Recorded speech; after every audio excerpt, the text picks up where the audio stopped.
it's going to get so cold in about 3 days. And I didn't know that because apparently I didn't check the forecast properly. And so now I am rushing to get done some things that I always find important to do before it gets very, very cold.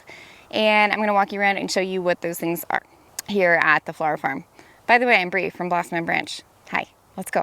When I started filming this video yesterday, the forecast was much better than it is today. So I filmed all of that before I knew what I know now, which is that it's going to get very cold this weekend. And so because I cut down my dahlias, which you'll watch in a minute, I have to mulch them quickly. I'm also trying to get the lavender winterized faster. Yesterday was a different person. It is a gorgeous fall day here at the farm, and fall is a great time because it slows down a little bit, but we also still have a lot of things to do. First, we're gonna head over and feed the boys because they are angry. Good morning, boys. Good morning. Do you wanna just, yeah, I know.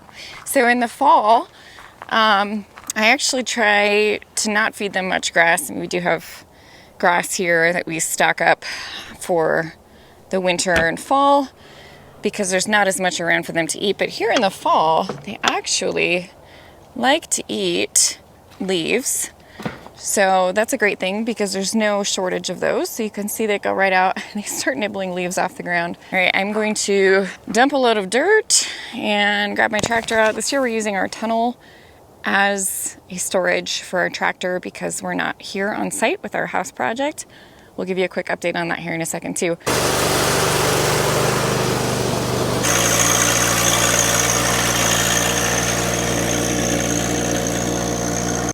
Now, typically we let Midnight and Roosevelt kind of roam around and nibble on the cover crop rows we have planted.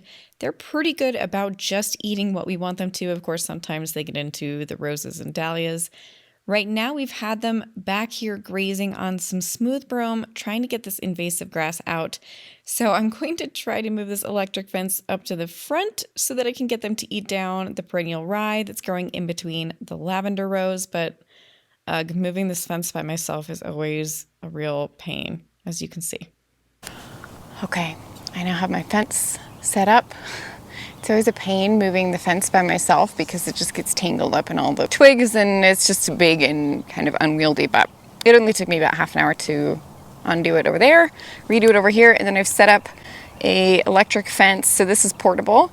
We just plug it into an extension cord. You can also get a solar powered one, and we do have one of those that we use in the back where we don't have access to power. And then we just tie one end to a ground and then the other end ties to the fence, and that should keep them in. The last step is that I have to test it, and I hate testing the electric fence, but it's like, if I don't test it, they'll usually get out, so.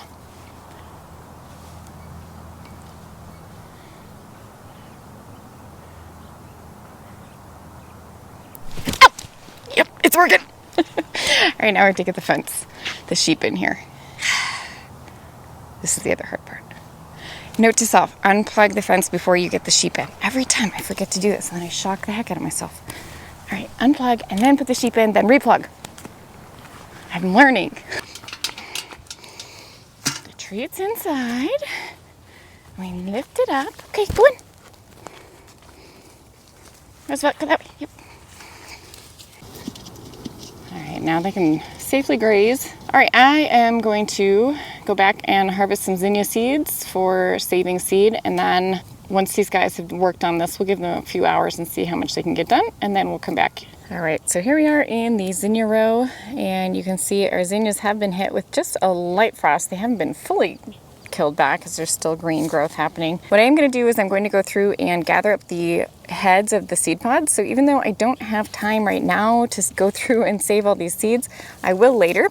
So I'm going to go ahead and remove these ones that are brown and dry. I like to do this before the birds can get to them. The problem with having lots and lots of birds is that they often get to the seeds before I can. So what I'm going to do is I'm going to pull a lot of these ones that I know I want to save. And what I usually look for are ones that were double ruffled, so I like to save these double versions, and colors that I liked. So at this point in the season, if you catch them right after they frost, you can still kind of tell what colors they were. Otherwise, if you don't have them labeled, it can be difficult to know which ones you're saving seed from because they all kind of look the same once they've been hit by frost and brown. So I'm just gonna save a bucket full, and then I'll go through and pull the seeds off later. And if you wanna see how we save the seeds, you can go back and watch our last video, our seed harvesting tour video. We show how to pull those zinnia seeds in that video. All right, so we are over here at one of our dahlia rows, and now normally I would wait for these to be frost killed all the way down, and then also I usually wait a few weeks. So typically I don't start to dig up my dahlias until November-ish, mid to late November. However, I've since learned that I can leave them in the ground here in zone 5. We have a whole video about how we overwinter our dahlias in the ground. So that makes life a lot easier for me. The reason that I used to wait to dig them was because as they got hit by frost, I found that they cured in the ground a little bit, and that helped them survive in storage over the winter, but also it helped to show the eyes. The eyes would come up, so if we wanted to divide in the winter, it was easier to do it if we waited a little bit after frost or freeze kill. Well, since we leave them in the ground now, I don't have to worry about that, which is quite lovely, I will say. I'm going to dig them up every 3 years and still divide them, but this isn't one of those years, so I'm gonna leave it in the ground. And because I'm leaving them in the ground, I don't have to worry about letting them cure before I dig. So I'm gonna go ahead and cut this down to the ground today. I'm gonna use my bush hog. If you don't have a bush hog, you can just use a weed whacker. You could just cut these down with a little electric buzzer, that would work too. With a little electric trimmer, that would work as well. And down in here I have my jute netting that we use this year. I would say this is only gonna last for 1 season. As you can see, even as I pull it, it kind of comes apart. So 1 season use on this jute, but it's much better than the plastic that we were using before. And it worked well to support and hold up the dahlias. So that was something we were not sure was gonna work this year. We had used it for the first time, and I'm pretty happy with how it went. So I'm gonna pull this jute out. I'm going to remove these T-posts, and then we're gonna run over this with our bush hog. We'll put some leaves on it, and then we're gonna tarp it. So I usually look at the weather forecast when I decide when I'm going to cut down my dahlias, because I like to get them winterized before we get heavy snow or even rain or fall precipitation. And the reason for that is because if we're overwintering our dahlias in the ground like I am, we don't want them to be subject to moisture. So moisture can lead to rot, especially in heavy soils like my clay. And so I want to make sure that my soil is as dry as possible before I tarp and cover these up for the winter. So what I look for is a 10-day stretch where we're going to have nice dry weather. I cut them down before that, and then that way the sun can get down to the canopy of the soil, and it can help to dry out that soil a little bit before I mulch and cover them up. All right, we got that all cut down. So you can see it basically does 2 things. One is that it mulches all these dahlias, and it leaves a nice layer of debris on the soil that is easier to break down. So the whole dahlia stems can be pretty woody and take a while to break down, but once they're chopped up like this, they break down faster. So preventing organic matter to the soil, also a little bit of extra insulation for these dahlias over the winter time, and it's also much faster than trying to do it by hand. One disclaimer is that it's really best to do this if you know that your dahlias don't have disease. So if you've bought dahlias from a wholesaler, or if you've bought them from a big box store, we discussed all this in our dahlia video. But if you're not sure that your dahlias are not virus-free, they don't have leafy gall, they don't have crown gall, then I would not leave them in the ground. I would dig them until you know that you have virus-free stock. So we have saved our dahlia tubers since we started here at the farm. So that helps me to know that what I have in the ground is not spreading things like gall into the soil. You can chance it. It's up to you if you want to try leaving a few in the ground, and even if you're not sure if they have disease or not. But in general, I like to make sure that they're disease-free before I try this. Okay, we now have our dahlias all cut down. So we have a stretch of about 4 or 5 days of nice warm dry temperatures where our soil can dry out. And then what I'm going to do is collect a bunch of leaves, layer them on top, and tarp it for the winter. You can pop over to our overwintering dahlia video if you want to learn more about how we do that. For now, let's go check and see how the sheep have done in the front. It's been about an hour and a half.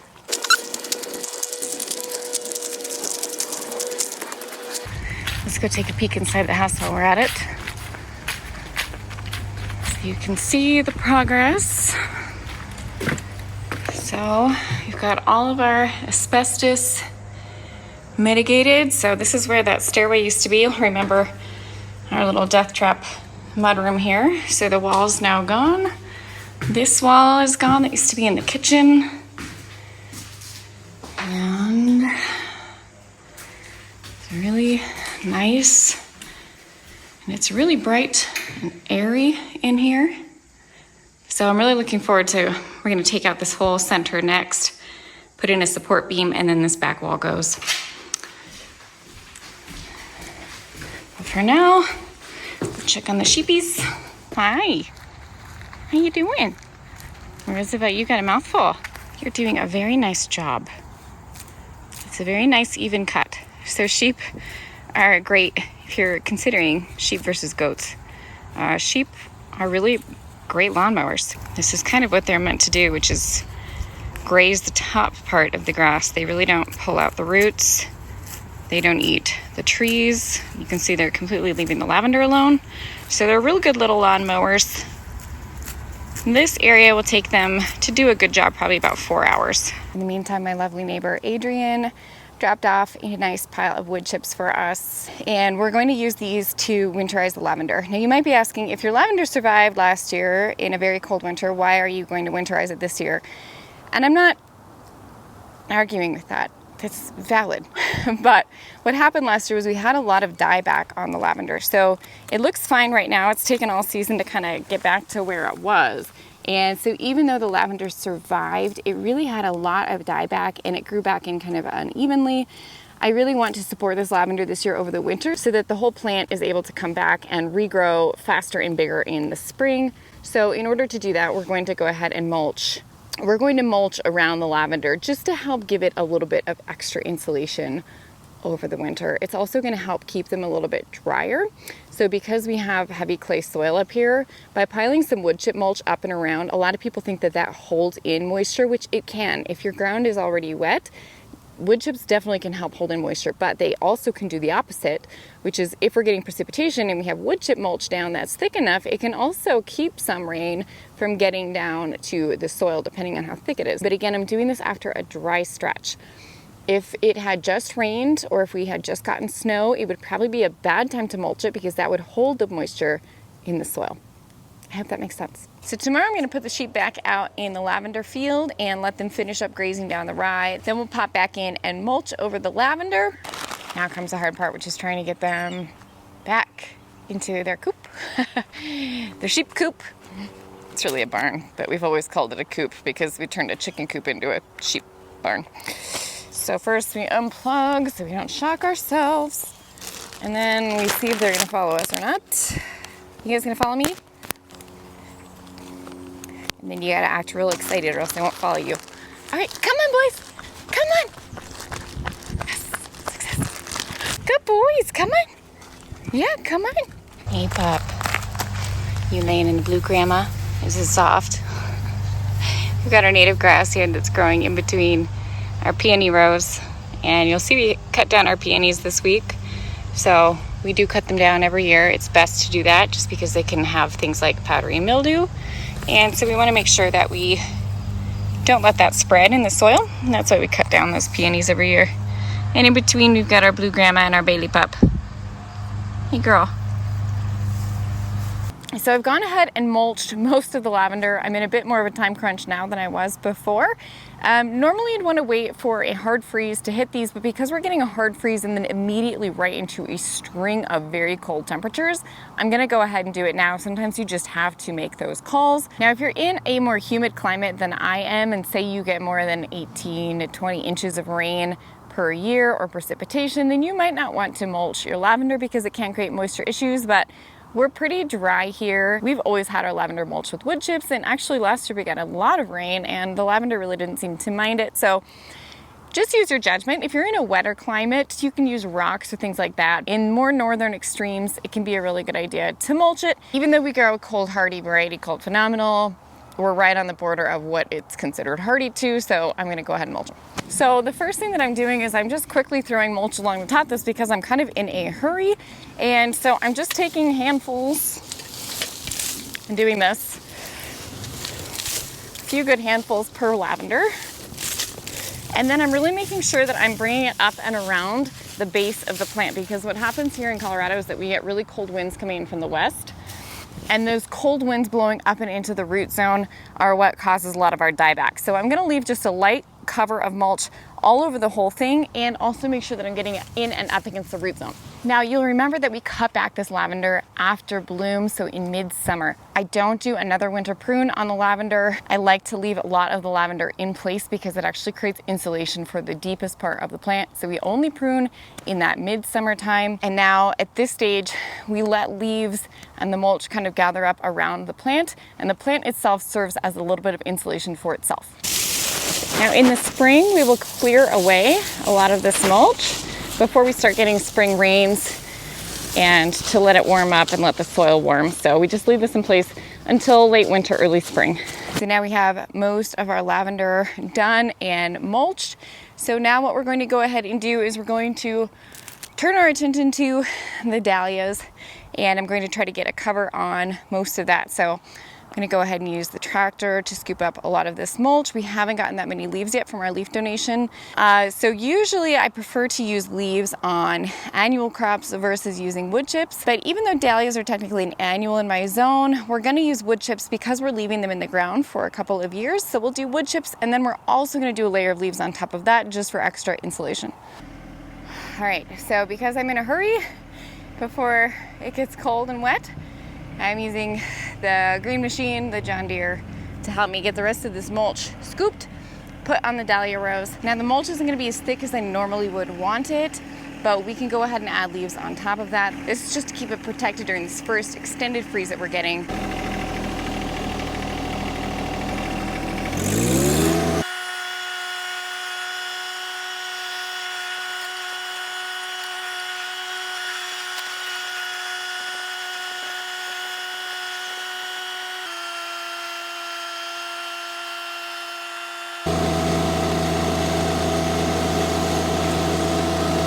So we have our mulch on the row, and now I'm going to go ahead and spread it out. So again, this is not going to be as deep as I normally would like, at least for the full overwintering, but it will keep them warm enough during this freeze that the tubers aren't going to freeze in the ground. Now because we're in a cold climate, there's a really good chance that these wood chips are not going to be broken down before spring, and that's totally okay. What we do at that point is we'll just move them into the walkways, and they serve as weed prevention.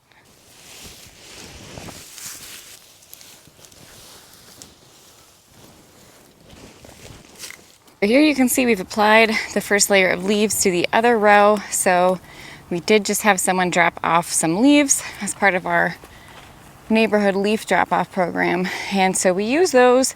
Usually that's what I prefer to use here in the dahlia rows is leaves. And I do a very thick layer. I'll actually do it even thicker than this. You can see this is probably right now, here's the soil level, and there's the top of the leaves, so maybe 6 to 8 inches of leaves. Now, of course, those will pack down a little bit, and we'll put another layer on. So it's going to be at least twice this thick, just so we can really make sure we insulate those dahlias from freezing. So I got that done, thank goodness, with the help of the tractor. So the last thing I'm going to do here at the farm before I head out for the day, and this is something I always like to do before the first freeze, there are 2 things that I'm going to do. One is I'm going to cut down some plants so that some of our nesting insects have some habitat and some little holes to crawl into during this cold snap. And I'm also going to cut some flowers for myself. So let's just wrap up with that. So you can see here, this is actually anise hyssop that we had cut down. We cut this down earlier in the summer, but you can see that what we have left here are these nice, firm, hollow stems. So if you've ever seen a nesting box, for example, for mason bees, they usually have these little hollow tubes in them. And what happens is a lot of our little native insects, native pollinators, mason bees, those types of things like to make their winter homes inside these little holes. So it's really important to leave some of those for the pollinators over winter. So if you haven't done this already, it can be as simple as just trimming some things back. You can see we really didn't trim them back very much. There's still a nice bit of twig here above ground. And we have also left a lot of it. This is actually the remnants of our bee balm. And we've left a lot of this for finches because these have lots of great seeds in them. And you can see those seeds shake out here onto my hand. So the finches will eat these seeds over winter. So we leave a good balance of things that have seeds and also some habitat for pollinators. Anytime there's a freeze warning in effect, I have to grab some flowers because I'm a flower farmer. And it's always like, this is the last chance. So let's do that. I'm gonna do a video tour of the barn this weekend, by the way, so stay tuned for that. All right, let's grab some clippers and head out and cut some things. The lisianthus are frost tolerant, so you can see they're still hanging in there with some blooms. This one is called First Love. It's a little blushy in the middle. We'll pick some of these. Last but not least, we're gonna grab some roses because I'm not sure if I'm gonna have them next year. And they're looking phenomenal at this time. Look at these. So we'll go ahead and pick some of these as well. Ugh. All right, well, here it is, our last harvest. Some roses here from the garden, our lisianthus, and I had to snag some more zinnias too. And it seemed appropriate to put them here among the total mess of our house right now. All right, that's it here for me. It is getting very cold and dark, so I'm going to go ahead and run home and warm myself up. And we will be back here this weekend with a quick tour of our horse barn that we reclaimed and turned into our little shed. So stay tuned for that and lots of other fun stuff. If you enjoyed this video, if you learned something, I don't know, even if you hated it, if you wouldn't mind liking, subscribing, commenting, all those things really help us out a lot here. And we will see you guys around here next time at the farm.